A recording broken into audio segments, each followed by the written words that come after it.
One thing we are very concerned about at the foundation is this fad for taking vitamin D. People are taking up to 10,000 units of vitamin D per day, and one of the most common side effects is kidney stones because you're getting the D, but without the A and K, and they should all be together because they work together. So if you take vitamin D, you're going to get depleted in vitamin K and vitamin A.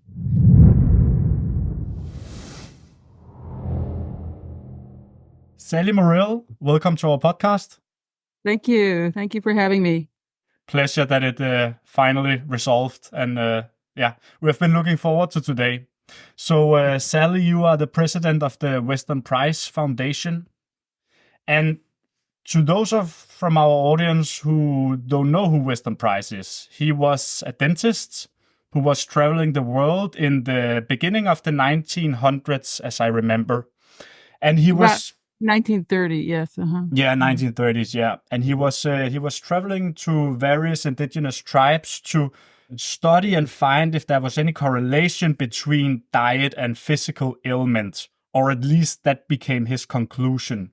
So maybe you can elaborate on who he was, because unfortunately he's not alive any longer, and why he is so important today for the modern world of nutrition. So Dr. Price was actually a dentist.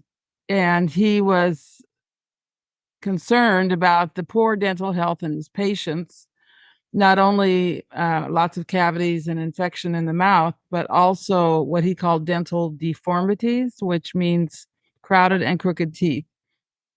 So he had heard that in isolated populations, people had beautiful teeth. That was always the report that came back. Okay. So he decided to find out for himself. And in 1931, he started traveling. Every summer, he went to a different isolated population and studied their dental health and their overall health. And he found 14 groups that had perfect dental health, 0 or very, very few cavities. And everybody had a broad face and plenty of room in the jaw for the teeth to be straight. And along with that excellent dental health went excellent overall health. They were strong and well-formed. Childbirth was easy and painless. And they did not seem to suffer from the diseases of the white man. So he found 14 groups like this. And so then he wanted to know, well, what were they eating? And the first thing was they didn't have any processed foods, no foods of civilization. Secondly, none of them were vegetarians or vegans. They all ate animal foods and valued the animal foods for providing good health. But the main conclusion he had was that the secret of good health is nutrient density in the diet, lots and lots of minerals, but also very high levels of what he called the fat-soluble activators. Those are vitamins A, D, and K. And we only get them from certain foods. We only get them from animal fats, especially of grass-fed animals, egg yolks, organ meats, certain type of seafood like fish eggs, shellfish, and pretty much all the foods that we're being told that we shouldn't eat were the very foods that these populations valued for having good health and healthy children. Okay. And what? Interesting. And which population were these 14? If you remember, there was Iceland, and he did not go to Iceland. Iceland. Wait. Oh, sorry, I heard wrong. Then which one was the 14 populations? No, the first place was Switzerland, and he found a village that had no access by a road. You had to hike into this village. And the population was very healthy. Everyone had straight teeth, no cavities. They were very sturdy. They were tall, and they had no tuberculosis, which was a plague in Switzerland at that time. And their diet was basically raw dairy foods and sourdough rye bread and some meat. And one characteristic of all of these traditional cultures is when they killed an animal for meat, they ate the whole animal. So they ate the liver, they ate the heart, they saved the blood, and they made pancakes, rye pancakes with the blood. They cooked the bones to make soup. So it was not a meat-based diet; it was a dairy-based diet, but they did have meat and the whole animal. Then he went to the Hebrides, Outer Hebrides, off the coast of Scotland. He went to Australia, New Zealand. Let's see, Alaska. He studied the Inuit in Alaska and Africa and the South Seas. So, Okay. it was becoming harder and harder to find these people. And the Swiss village, a few years after he was there, a road came in, and that kind of destroyed everything. Okay. And you found 3 things. There was enough room in the jaw for is that what we call wisdom teeth? The one that people always get pulled out? They all had their wisdom teeth, but the teeth were straight. Nobody needed braces. They had broad faces, and that was because they were Sorry? Pardon me? In the States, at least, most children need braces. Their faces are too thin. But There's not enough in the jaw. What was his conclusion to that aspect in terms of the broadness of the face and the proper development of the teeth? Well, it was a question of diet of both parents before conception, during pregnancy, during breastfeeding, and during the period of growth of the child, to make sure the nutrition was really optimal, especially vitamins A, D, and K2. And again, we only get those from certain foods that we're avoiding. Another great source is poultry fat. So chicken fat, duck fat, goose fat, and here in the States, we're told to eat skinless chicken breast. So you're missing the most nutritious part of the chicken.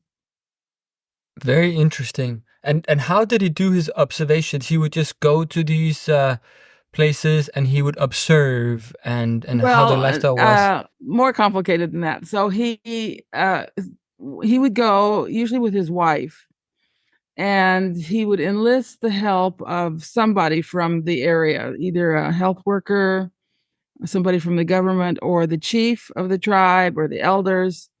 And he would have an interpreter, and he'd explain his research and ask for their permission to look in their mouths and count cavities. In one place, this was in the Florida Everglades, where he took some and by the way, he took photographs of these people. So they're unforgettable, the photographs. We've seen some of them, yeah. And they made him sit on a log for 2 weeks while they debated whether they were going to give him permission, but they finally did. So then he would line everybody up and count cavities. So, for example, in Switzerland, he had to look in 3 mouths before he found even one tooth that had decay. In Africa, he found 6 tribes of 100 or more people in each tribe and no cavities, 0 cavities, and over 600 people. And all of this he wrote up and published in peer-reviewed dental journals. So then he made more general observations. He described their structure, the way their faces looked. He asked questions about, did you suffer from any illness?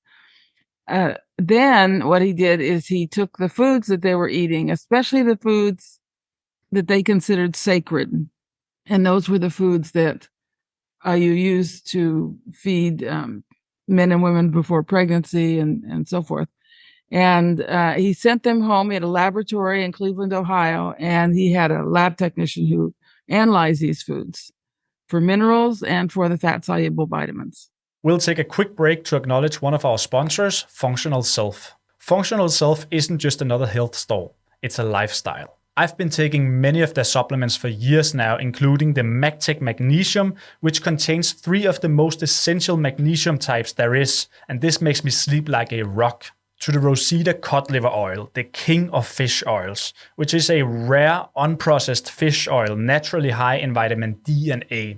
And this is actually one of my favorite products. I've been using it for many years now, and I'm even giving it to my 2-year-old daughter. Functional Self offer a carefully curated range of biohacking tools, supplements, and functional foods that are scientifically proven to restore optimal health. So if you're serious about taking your health to the next level, check out the full range at functionalself.com and save 10% off your first order by using the code HOLISTIC10. Super interesting. I want to touch more upon the thing we just talked about the craniofacial development, because I am, as a physical therapist, I'm a lot into breathing, and I know there's a strong correlation between the way we breathe, if it's oral or if it's nasal, which is also connected to what we eat. But that has a tremendous effect on the way our faces are built. Is there any correlation between our cranial facial development and breathing and diet? Yeah, absolutely. And you say, and what we ate, because once you've grown and all of your development has finished, you can't go back and change your structure. You know, you might be healthier by changing your diet, but you can't change your structure. And absolutely, yes. So he often talked about the middle third of the face. That's where you want the broad development, the middle third of the face, from the eyes to the mouth. The cheekbones. And especially the cheekbones, okay? Yeah. And the jaw. You want the high cheekbones, and that will mean that you have large sinus cavities, and you don't need to breathe through your mouth. You breathe through your nose like you're supposed to. Okay, and that's actually a result of what you eat, is if you have the capacity to breathe through your nose. Absolutely. Or can it be what correlated? What you ate, what you not ate. what you ate before. Okay. You can change that. People have jaw widening. They I mean, it's difficult, but you know, cranial sacral therapy can sometimes do this. Dr. Price describes a patient he had who was a Down syndrome patient, and he pioneered the use of an apparatus in the upper mouth to widen the face. And the boy became normal looking and spoke in a normal way. But the problem is, when he reached puberty, he had no self-control, and he was just all over the girls, and he was a menace. He became a menace. And the parents asked him to stop doing this and let the jaw become narrow again. So it's not just a matter of widening the jaw. You know, when you have a well-formed face, it means the hypothalamus has plenty of room. The hypothalamus is the seat of impulse control. The pineal, the pituitary, all those important glands, they need space to function normally.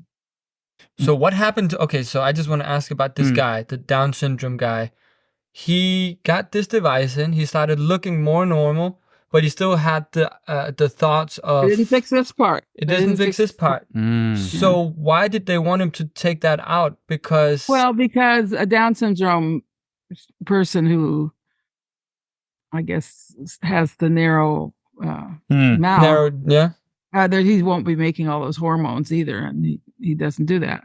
Oh, really? So there's more room in your brain to create a healthy hormone environment in your body too, if you have we don't have the full explanation. We don't know, but he became very aggressive, sexually aggressive, and he was a menace, and the parents were just horrified by the way he acted. But that's interesting that would change from the narrowness of your jaw. A very interesting part of his book when he talks about that. But he did other children where it was quite successful. What happened to them? Oh, they grew up to be normal adults and functioning adults. Yeah.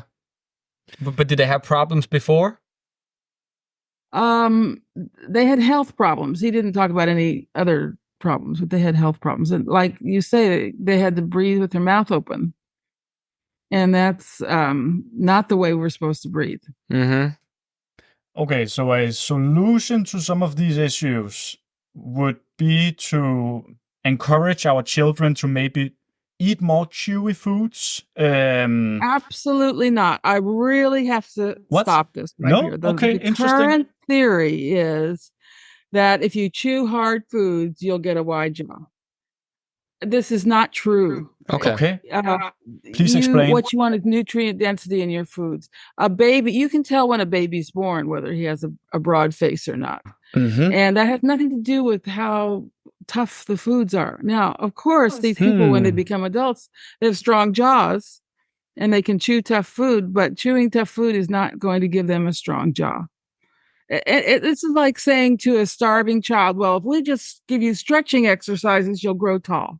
Yeah. Okay. That's ridiculous. It's just ridiculous. But this is the theory that's put out there to counteract the information that we're giving, the information that really works, because the powers that be are doing everything they can to keep this information from getting to the people. So what's the right information then? Well, the right information is, first of all, you have to teach young people how to eat to have healthy babies. And that's what we're doing at the Weston A. Price Foundation. And the babies born to these parents are just beautiful, but were wise parents, and they fixed their diet before they conceived. And then they carried out that diet during conception and then breastfeeding and the growth of the child. If you go to our Healthy Baby Gallery, you can see these babies and you can see what they ate. They describe all this. Okay. So it's a question of training and teaching people before they have children. Now, okay. Yeah. Once you're born, I was born with a narrow face and I had to have braces. Fortunately, I was never a mouth breather, but my dad used to sit at the table and say, I don't understand it. Your mother and I have straight teeth and perfect eyesight. How come you kids all need braces and glasses? He was asking the question, and I guess that stuck with me. Yeah. And why do you think that was? Okay, so I reach adulthood. I have health problems. I've had my teeth straightened. But I solved a lot of the health problems. It's what we call second generation health problems, kind of adrenal problems, allergies, asthma. I solved it by adopting this diet. I can't change my structure, but I can help my health problems. And I did this diet for my pregnancies and preparing for my pregnancies, and none of my children needed braces. They all have round faces. This change is not genetic. That's what they used to say. It's not genetic. And in the early days, they said the change was caused by race mixing. So very racist view. And Dr. Price was very quick to point out that he looked at many children of mixed race, and if they were eating their traditional diet, they were beautiful. And he saw many, children of just one race, no mixed race, and they had narrow faces because they were eating the white man's food.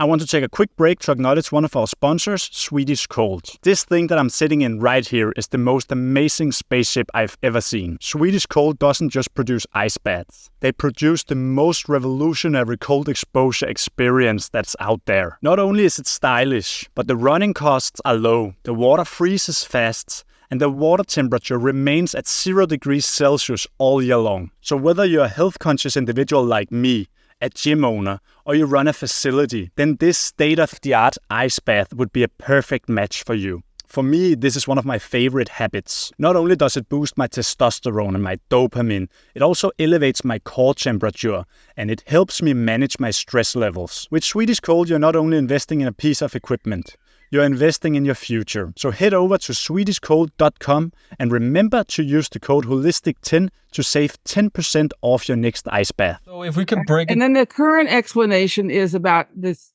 chewing food. It just doesn't make sense. Okay, so the whole idea about chewing gum as well is really bullshit. About what? There's a trend going on right now about this chewy thing. So if you're chewing a lot of chewing gum, that would, yeah. So do you know who That's Dr. this guy Mew? in London. His name is. Do you know Mewing? Yeah, Dr. yeah. Mew? Yeah. And he's heard me speak too. Okay. He's heard me speak. What's that? Can you guys explain that? Because I don't know what that is. He's got some good points within the field of facial development. He's a good orthodontist. Yes. Yeah. But with the other part, he doesn't understand why this happens. Okay. But what you're Interesting. describing is also a method that is the most crucial when people are pregnant, because the moment you are born, there's nothing really you can do. Is that correct? Oh yes, you can do so. You have a window. Okay. In fact, I met a couple who had adopted a drug baby, and she was failing, and she had kind of a narrow face. A what They baby? put Drug her on baby. our Oh, diet drug. when she was 1 year old. They gave her raw milk, cod liver oil, egg yolks, liver, all the things that we advocate, and she just blossomed. And when I saw her, she had a round face. So there's still time. But it's not by giving that baby hard food. It's by giving that baby nutrient-dense food. Okay, so And when you go around teaching that you have to chew gum or chew hard candy or I don't know what, you are deceiving people Yeah. just at the time when they really need to know what to do. Mm-hmm. So it's not really about the chewing, because a chewing gum can also be industrialized and processed, as well as a stressor for your jaw. Oh, okay, interesting. This is like saying you have a rickety bridge, and to make that bridge strong, you drive heavy trucks over it. Okay. It's nothing like it. It's about strength of materials. Okay. That makes sense. So a big part of the solution is micronutrients or micronutrient dense foods. So Yes. try to explain our audience, what is proper bioavailable micronutrient dense foods? What is that? Well, it's the foods with the highest levels of minerals and fat-soluble vitamins. And number one on the list is liver.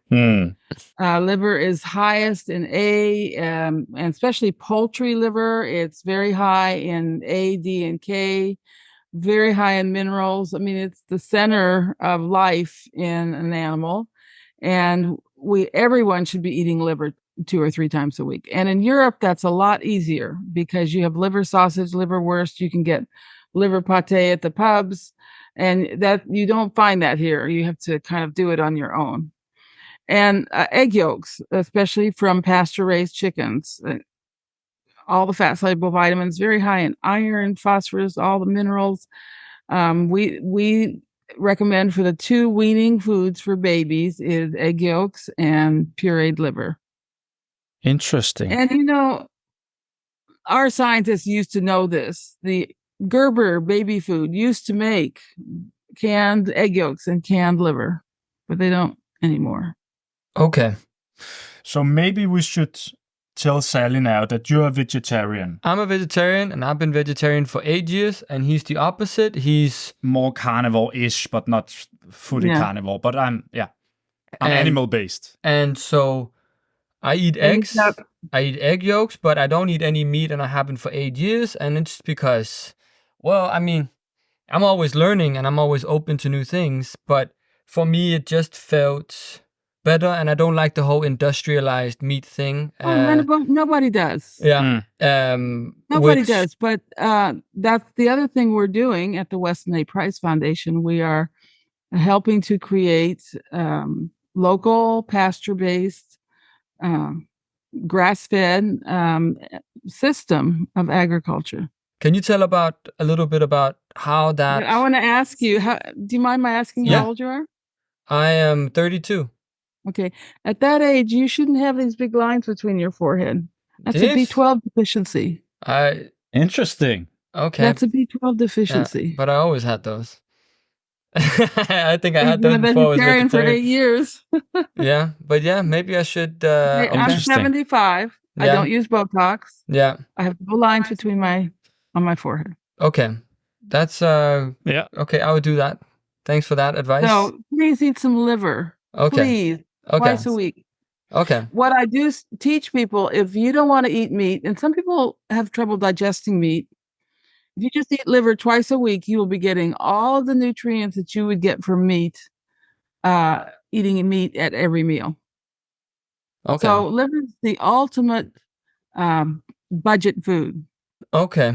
And which liver is the best? Cod liver? Poultry liver is the best. Poultry liver, okay. Chicken.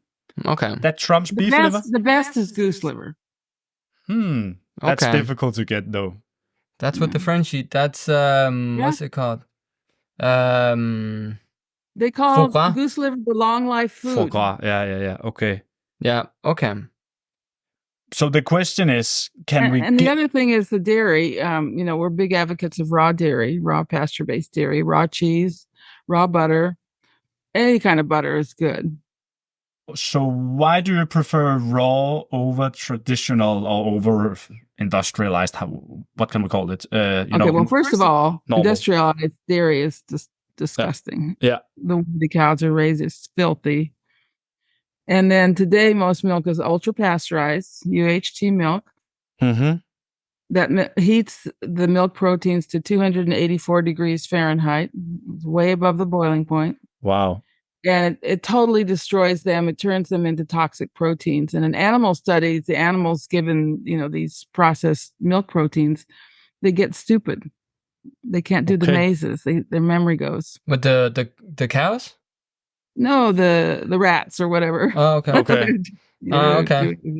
Okay, they can't do the mazes. It's a wonderful food for growing children, and there is a huge raw milk movement in the United States. The farmers producing raw milk can't keep it in stock. I'm a farmer. We make raw cheese and we sell raw milk. Our store opens at 10. At 10:30, it's gone. Wow. Oh, yeah. Yeah. So the question is, how do we get raw dairy when we can't get it from the supermarkets? What country are you? Denmark. Oh, Denmark. Yeah.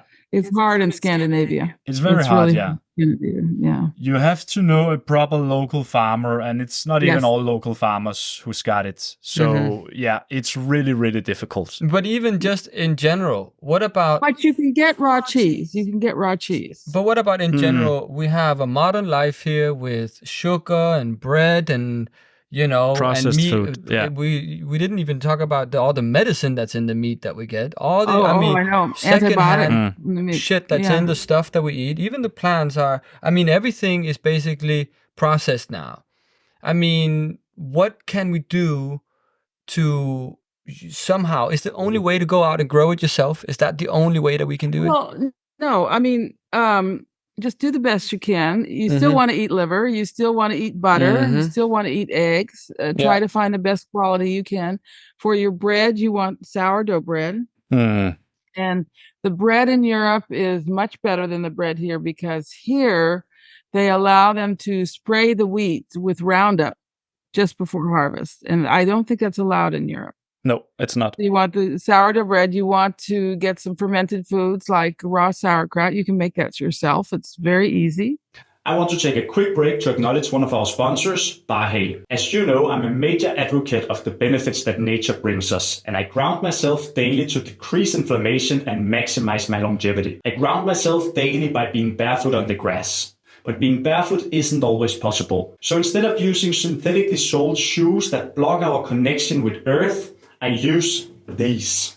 I have created the world's first running shoe that allows you to be grounded when going barefoot isn't practical. This means that the shoe has been designed with a sole that allows you to absorb all the negative ions from Earth just as if you were barefoot. And the bonus, its base is wide so it can fit all your toes without compressing them. I offer a range of both barefoot style shoes and cushioned shoes. So head over to bahe.co and check out their full range. And remember to use the code HOLISTIC10 to save 10% off your next order. Yeah. So, you can still do it. You don't want to give up because you can't make a perfect diet. Okay. And tell us why sourdough bread is better than regular. Yeah, because all grains are hard to digest. They're designed that way, okay? They have kind of a coating on them, and that coating is full of preservatives to keep all the nutrients inside the grain fresh until it's planted. So fermentation, you grind the grains, of course, and you soak them in an acidic medium, warm, and that kind of imitates what happens to the seed when it's planted. And all these anti-nutrients dissolve, and then the seed will sprout, and it has the nutrients available to sprout. A lot of these anti-nutrients are very irritating and hard to digest, and we're seeing more and more people who can't eat grains. However, they did a study in Italy where celiac disease is rampant. It's almost an epidemic. Oh. That's bad in and Italy. they gave the patients diagnosed with celiac disease, they gave them genuine sourdough bread, and they had no problem, no reaction. Okay, so it's because of the way It's they the processing. It's the processing. The processing. Yeah. In the old days, you couldn't make bread except with the lactofermentation. People didn't have yeast. Yeast came in about 1850, and the doctors warned against it. They said this bread is no good. But the sourdough bread takes several days to make. It's, a very slow process, and that breaks down all the irritants and anti-nutrients. Okay. And once the yeast came in, people started making the sourdough. The yeast was much quicker. You could make yeasted bread in 2 hours, where the sourdough took several days. And the taste is amazing as well. So that's just the bonus. That's a plus. Yes, the taste is amazing. And then you put enough butter on the bread to see teeth in the butter. Okay, Teeth great. marks, yeah. What about if you had to describe the perfect diet? I know you said liver. I know we said the same things again and again. But if you could describe like the perfect diet for people on a daily basis, how would that look like? And how often would you eat as well? You'd have eggs every day. You'd have raw milk or raw cheese every day. You'd have liver twice a week. A traditional breakfast? For breakfast. Okay, like if we take it very... Our breakfast is scrambled eggs with extra yolks and cream cooked in butter. And we have our own bacon from the farm, naturally cured. Bacon is, it's the gateway meat. Yeah. You want to start eating meat again, eat bacon. And we have some sourdough bread. Well, what does that mean? The gateway meat. Is that a good thing, or what does that exactly mean? Yes, it gets you eating meat again. It's so tempting. Okay, in that way. Okay, I got you. Okay. All right. One thing, and then for lunch, we do a lot of broth. Okay. Bone broth is a very important part of the diet because that nourishes your collagen. Yeah. And we have more collagen in our bodies than we have muscle protein. So bone broth. Yeah. Bone broth. Okay. And I make a lot of bone broth and a lot of soup. We usually have soup for lunch. My husband's very fond of oysters, which is a beautiful nutrient-dense food, very clean food. My preference is fish eggs, and once a week I try to eat a little bit of caviar. And then dinner can be a typical dinner: lamb chops and mashed potatoes, or chicken and rice, or things that people like to eat. But you want to get those sacred foods into your diet. Yeah. But I don't hear you talk about either vegetables or fruits. How come? We eat vegetables. You have to understand what the purpose of vegetables is. The purpose of vegetables is to be a vehicle for butter. Okay. So we eat lots of vegetables. I grow my own vegetables, and my husband's more of the fruit eater. I have somewhat of an intolerance for some fruits. Yeah. What do you mean vehicle for butter? Well, you put lots of butter on your vegetables. Okay, in that way. All right. Got it. So it's not really important.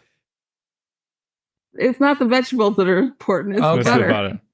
Okay. But what do you think about the whole idea of cooking your vegetables to get rid of the defense chemicals and the potential downsides? Most vegetables should be cooked. This fad of drinking vegetable juices, making spinach juice or kale juice. First of all, they taste disgusting. They just make you want to throw up.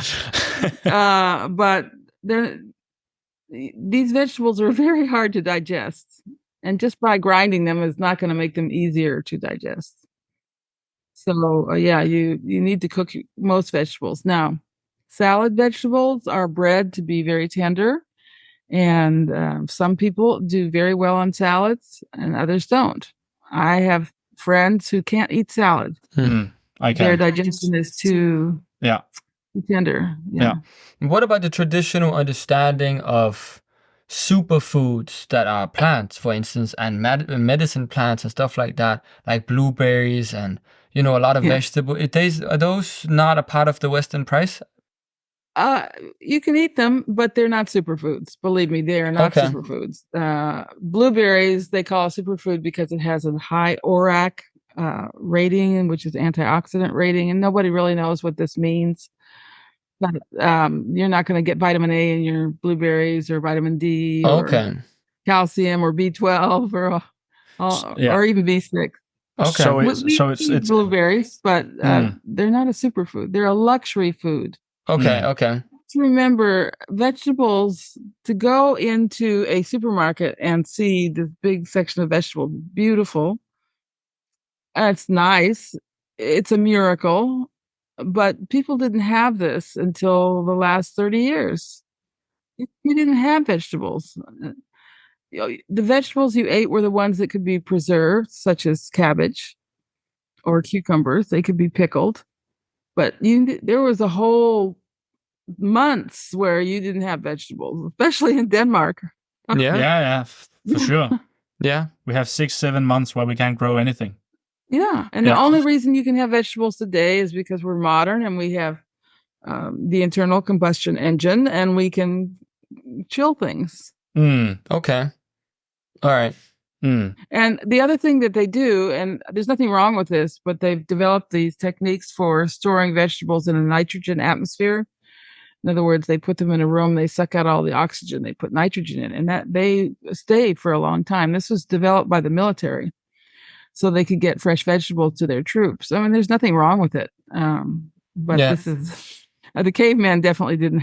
No. They were hunter-gatherers, I guess, but... What about in terms of, do you think we can get all nutrients from nature right now in terms of the quality of the soil, or do we have to supplement today?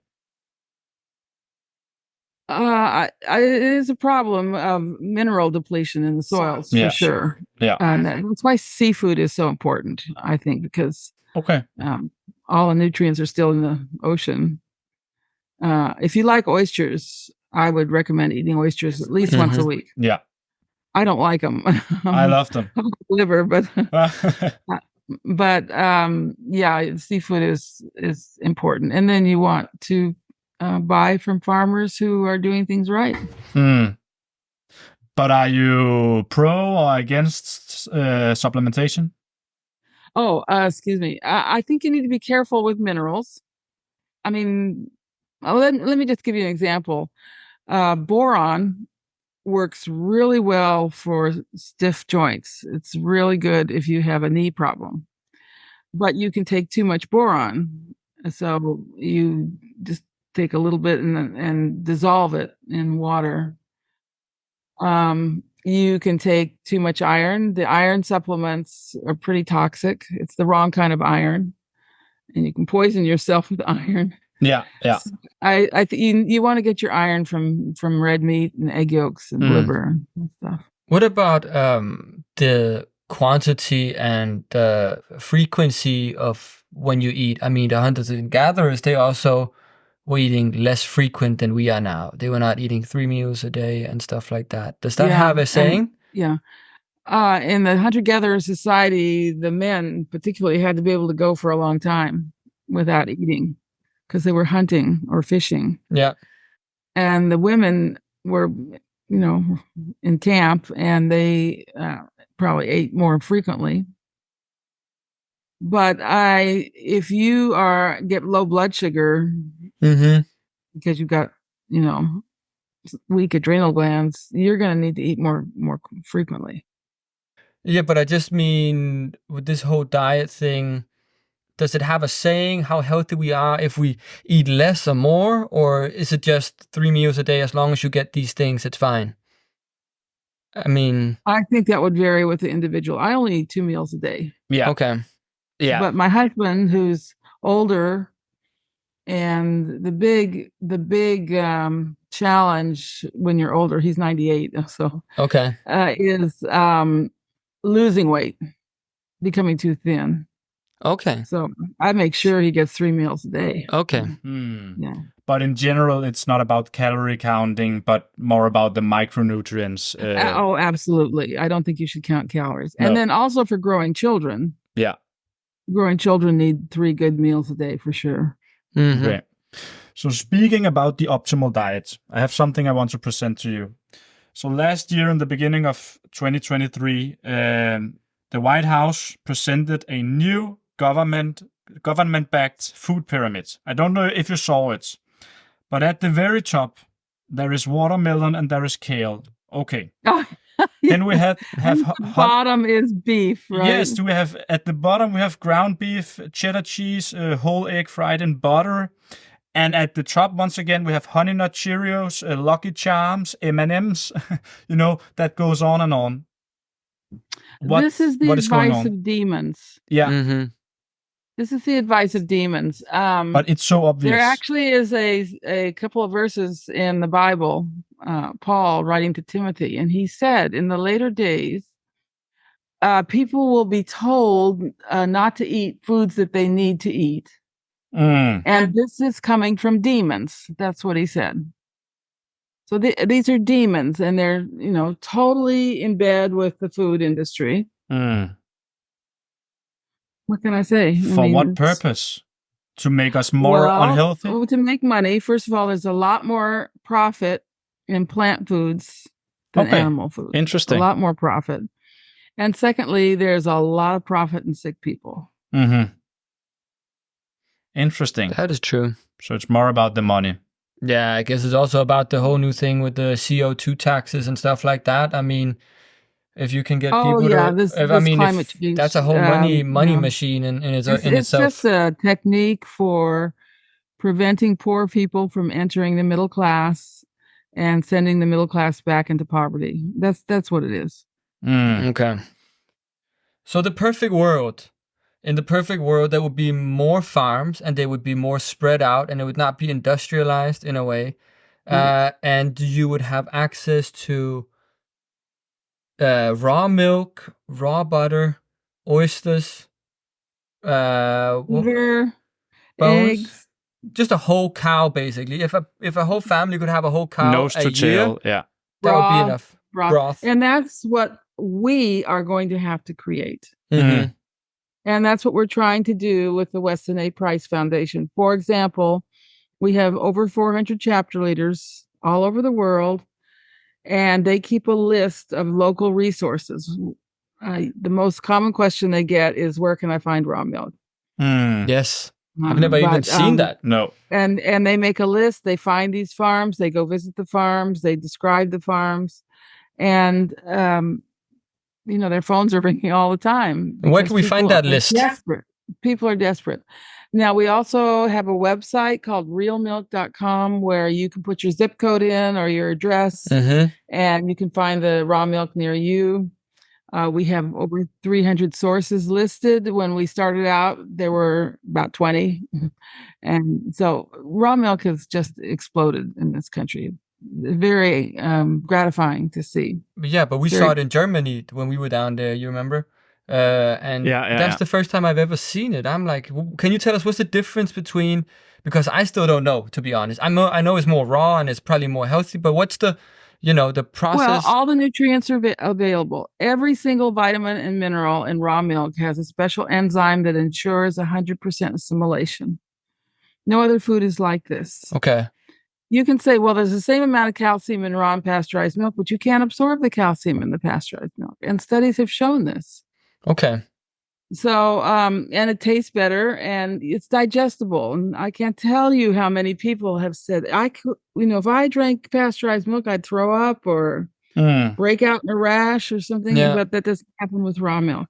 Is that also why so many people are lactose intolerant? Yeah, it's really pasteurization intolerance. Okay. Not lactose intolerant. Yeah, so... And Europeans... Interesting. My ancestors were Swiss, but everybody in Europe had milk. Yeah, I mean, grew we up had on no milk, problem. And we had milkmaids that went through the town and sold their milk. Everybody had milk and cheese, because that's how you store milk. You make cheese. That was part of our cultural heritage. So in a way, you can say that people that are lactose intolerant are actually intolerant to the process, the industrialized process of how it has become. Proteins that have been heated. And, this isn't just gentle heating. Okay. These proteins are rushed past a superheated stainless steel plate. A very violent process. And milk proteins are the most fragile of any protein in nature. And they just get, warped and torn and distorted. The charges on all the molecules change.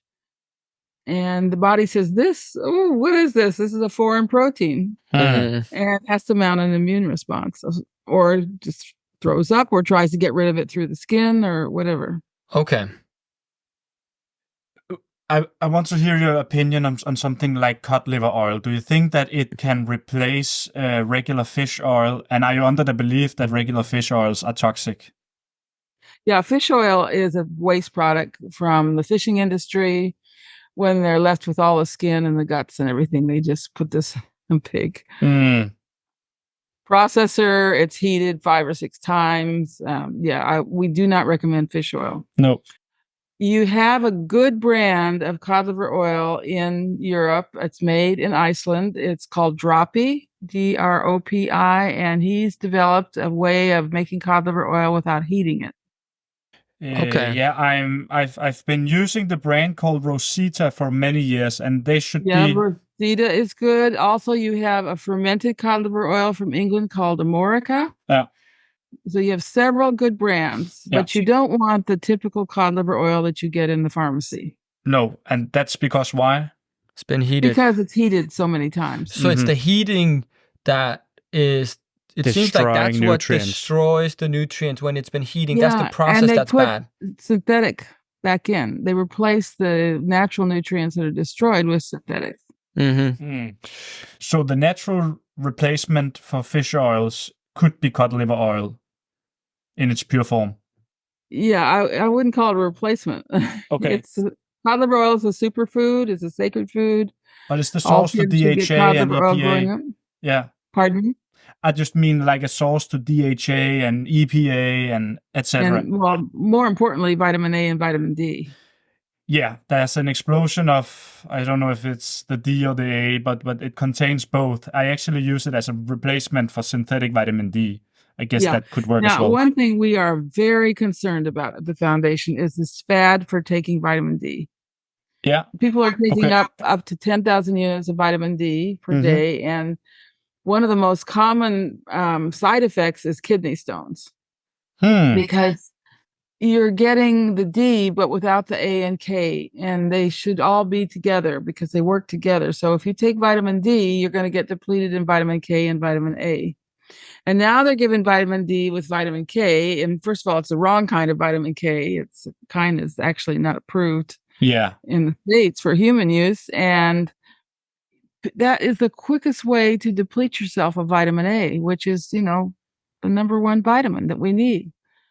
So you get these from food. And I'll just give you a story. My daughter-in-law was on 10,000 D, and they were very concerned because her vitamin D levels were so low.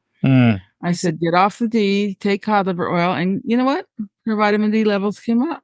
Yeah. Okay, so there's actually a sufficient amount in the cod liver oil to cover your vitamin D levels. Yeah. Yeah, and in the good combination. So what about vitamin K? Do you think that we have to get this special Activator X like the MK7, or can we get it from the MK4? the 4. So Dr. Price, he described this vitamin. He didn't know what it was. He called it Activator X, but he said the A and D didn't work as well if you didn't have Activator X in the diet. Okay. And we now know that this is vitamin K2. This is the animal form of vitamin K. It's vitamin K2 MK4. Now, we can convert some of the MK7 to MK4, but what exactly does that mean? Because I'm lost right now. MK4. It just different type. Forms of vitamin K. Yeah. But the thing that vitamin K does is it regulates where the calcium and phosphorus go. So if you want it to go to your bones and your teeth, then you need the vitamin K2 with the A and D. If you don't have enough K, then that calcium and phosphorus goes into your arteries or your heart or your joints or where it's not supposed to be. Okay, so we shouldn't supplement vitamin K. Is that what you're saying? Well, you should eat foods that contain vitamin K. Okay. What about all of these? If we go back to Dr. Price when he went around the world, there was Switzerland. Like you said, rye bread, cheese, milk, probably some liver and stuff. Yeah. But the Inuits in Alaska, they must have been eating something completely different, as well as the people in Australia and Africa. That's the important point. What are the commonalities? So in the Inuit, well, they got plenty of liver for sure, lots of fat. Whale fat, probably, where right? did they get their calcium? That's the key thing. Well, they fermented the fish, and the bones became soft, and that's how they got their calcium. In other country areas where they didn't have milk, they would grind up the bones of little birds and little mammals, put that in their food. They knew they needed something for their bones. Wow. Okay. Mm-hmm. What about I remember... All of these cultures put the emphasis on the animal fats. In Australia, if they killed a kangaroo and it was too lean, it was called rubbish. Okay. And they threw it. Okay, because I remember years back, I saw these pictures of Aboriginals before they were introduced to the Western diet. That was way before we started this podcast or anything. And again, the teeth and the bone structure, and people should take a look at these pictures because it's really insane to see how in one generation, everyone went from being healthy to just, looking like alcoholics almost, you know? Yeah, and a lot of them became alcoholics. Yeah. Yeah. Or So, sugaraholics. Yeah. Yeah, but but basically they all, the commonality must also be that it's very unprocessed, like you say. Like, it's either if you eat fish or if you eat something else, you will get the calcium from, fermentation and natural processes instead of heating it. It's also what they chose. I remember a picture in National Geographic, of all places. They'd killed a turtle, and they spread out the turtle guts on a rock. And some of these guts were deep yellow, like butter. And those would be the parts of the animal with the A and D in them. And that's what they'd eat first. Okay. Interesting. And so the beautiful yellow color is attractive for a reason. Okay. Because it's similar to butter. Well, butter is just a pretty color, Yeah. Okay, so when I go shopping in the supermarket, I always tend to the backside to look at the nutritional values. And I would almost say 70 or 80% of what I look at, it says may contain or contains soy. I know you are a big opponent of soy. What is the dangers of soy? So soy is a toxic legume. A lot of legumes are toxic. And it's very high in estrogen. It's 10 times higher than the next one, which is peas. And even peas are considered an anti-fertility food. And it's also it's goitrogenic, excuse me. It's very bad for the thyroid gland. And it's also extremely hard to digest. And we know this. We've been working with prisoners, and for a period, the prisoners were being given only soy. There was soy patties and fake soy meat, and they had soy in the bakery goods. Yeah. And what happened was almost all of them developed a thyroid problem. Very tired, gain weight. A lot of them grew breasts. Okay, they called it bitch tits. Okay, and they called it chemical castration because they made them more docile. And another thing they got was kidney stones, and one developed a stalactite in his stomach. That just shows you how toxic. So soy is extremely high in oxalates. What is that? It's not supposed to be a food. And the Asians use soy for crop rotation. In other words, they would use it as a fertilizer. They grow the soy and turn it back into the soil. Okay. So it's not They even only made to started eat. to eat it at about the year 1000 when they figured out how to ferment it and make soy sauce. And soy in the Asian diets, traditional Asian diet, is not more than a teaspoon a day as a flavoring, and it's a nice flavoring. That's is. fine. Okay. But it wasn't meant to be a source of protein. Okay.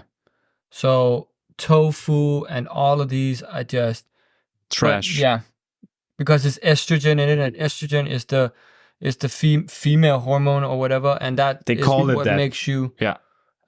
more. And now the soy apologists say, well, this is it's plant estrogen. It's not going to affect you, but it does. They're lying. These people are demons. Yeah. Okay. And they're lying to you. Is that also? But there's also a lot of meat. I mean, there's a lot of modern men meat eaters also that have testosterone. How to say, like, not, they don't get enough testosterone. They need to take extra. Is that because it's this is processed? because we don't know how to eat meat. Okay. In the Western world, we're just eating the muscle meat. Yeah. Lean meat and skinless chicken breasts and skinless fish fillets, and that's not the way to eat proteins. Meat will deplete vitamin A big time, and you need vitamin A to make testosterone. So you eat the meat with the fat. You make sure that you're eating organ meats. You eat meat with broth. That's also important. But that's not how we're eating meat anymore. Okay. We just eat it like a steak, like a barbecue thing or something like that, which is terrible. Yeah. Now, that's fine if you want to do that every now and then, but make sure you're eating the fat with it and getting broth. vitamin A somewhere. Yeah. So the broth, what does that give to the meat? Well, that helps digest the meat. It helps digest and it balances your muscle proteins with the collagen proteins. All right. So, you can get into big trouble eating a high meat diet. And believe me, and I understand why some people go to be a vegetarian, because the meat's disagreeing with them. They don't feel well. They get injured. They're not producing enough testosterone, whatever. And that's because they're not eating the meat properly. Okay. Can you maybe help explain how we should feed our children? I have a daughter on 2.5 years old, and I've actually followed your principles since the day she were born. So I thank you a lot for that. But maybe it would be interesting for the listeners who's also got children to know if you have some guidelines for that. Well, no processed food, no Cheerios, no candy, no. No sugar, huh? What about sugar? Low sugar. Traditional cultures had sweet things. Yeah, they had coconut sugar. They had maple syrup. Some of the fermented foods of the Eskimos were described as being very sweet. But it was rare, right? That must have been very rare. But it was unusual. It wasn't. So minimize the sweet things. So, the way I did it, I made sure they always had a good breakfast, and it was either bacon and eggs or soaked oatmeal with lots of butter. I made their lunches for school, and that's where I snuck in the, hot fatty meats like salami or cheese or even liverwurst. They resisted the liver, so I kind of snuck it in. Okay, nice. And lots of cheese. At that point, I couldn't get raw milk for my kids, but they ate lots of cheese. Okay. And they're all tall. And yeah, because the problem, I guess the problem for most parents like me is that I'm only able to feed my daughter for dinner and at the weekends. So, I have very limited control over what she eats. And, in the institutions. So not breakfast? You can't do breakfast? No, they eat that at the institutions. Yeah, so they have very much control over the children in today's world. But you can't make their lunches? I could potentially, but that would, I could potentially. But you don't want to be different. So send them a snack. Send a snack with cheese and salami. Okay, so what about, some people might listen to this diet and think, okay, what about, will there be any? Will I be? I'm thinking, would I become like heavy and fat if I ate this? Is there any problems with that? Careful about your carbs. Yeah, not too many carbs. So low carbs. So kind of like a keto diet. Well, it just depends. A growing child needs a lot of carbs. You know, they need the energy. But then after that, it's kind of a keto diet, right? Ketonic, ketogenic. Well, you need carbs. You need carbs for thyroid function. It's very important. At least 50 grams a day. Yeah. But still keep it low. Well, just not excessive, you know. Okay, so how much? Well, no candy bars, no potato chips. By the way, the number one food associated with weight gain is potato chips. Yeah. And I don't know if Europeans don't eat them as much as we do, but I go to the supermarket and I see these huge carts full of sodas and potato chips and cookies and breakfast cereal. And we have to pay for the health problems of these people with our own taxes. Yeah. And the thing that's going to happen is, you know, with 3 or 4 generations of eating this way, there's no more reproduction. I believe you. Yeah. You know, so, and that's where we are. I say we're in the 11th hour. Yeah. These people will not reproduce. Or their children, if they already have children, they will not reproduce. And we're already seeing a decline in our population. And I call this the natural selection of the wise. And the religious literature says there will become a day when only a remnant will be left. And that's the natural selection of the wise, the people who are wise enough to nourish themselves and nourish their children in a way that they need. Yeah, but I mean, you can also see that the places with the highest birth rate is places like Nigeria and stuff like that. That's where they're still living more traditional than we are. But the places where we're going to decrease, that's going to be Japan, China, US, and Europe. But all the other places are going to grow, and I guess that's also the places that will live more. But they actually they will grow, but then they won't grow. Africa has been inundated with processed food. Okay. The highest rates of obesity in the world are in Africa. Okay. And if they are reproducing, it's because their hygiene is better, sanitation is better. They're still kind of coasting on the wonderful diet they had, that their parents had, their ancestors had. But you'll see a kind of an increase and then a decline. A decline afterwards. Okay. Yes. I also know that you have a strong policy in the Weston Price against vaccines. Oh yeah. Yeah. And that's also hard to get around, because all children, at least here in the Scandinavia, they go through this vaccine routine from when they get born. Is it all vaccines that are bad? Or what are your thoughts on that? Bad. They're all bad. Full of aluminum. Okay. Full of horrible poisons. Yeah. Now, your vaccine schedule in Europe is much less than ours. Children who are fully vaccinated in the States are supposed to have had 50 vaccinations by the time they're 5. Wow. 50. And we're just destroying our children this way. But there's a large contingent that don't vaccinate, much larger than they say. And you can get around it in most states. Most states allow religious or philosophical exemption. Okay. So the big deal is aluminum. Aluminum is it's the worst, but there's still mercury in a lot of these vaccines. There's mercury in the flu vaccine. Yeah. What does that do to people? Well, they're both brain toxins. They're neurotoxins. Okay. And that's why they suggest they're linked to limited brain development, Alzheimer's, dementia. Well, and autism, attention disorder, depression. Okay. I mean, our young people are a mess. Yeah.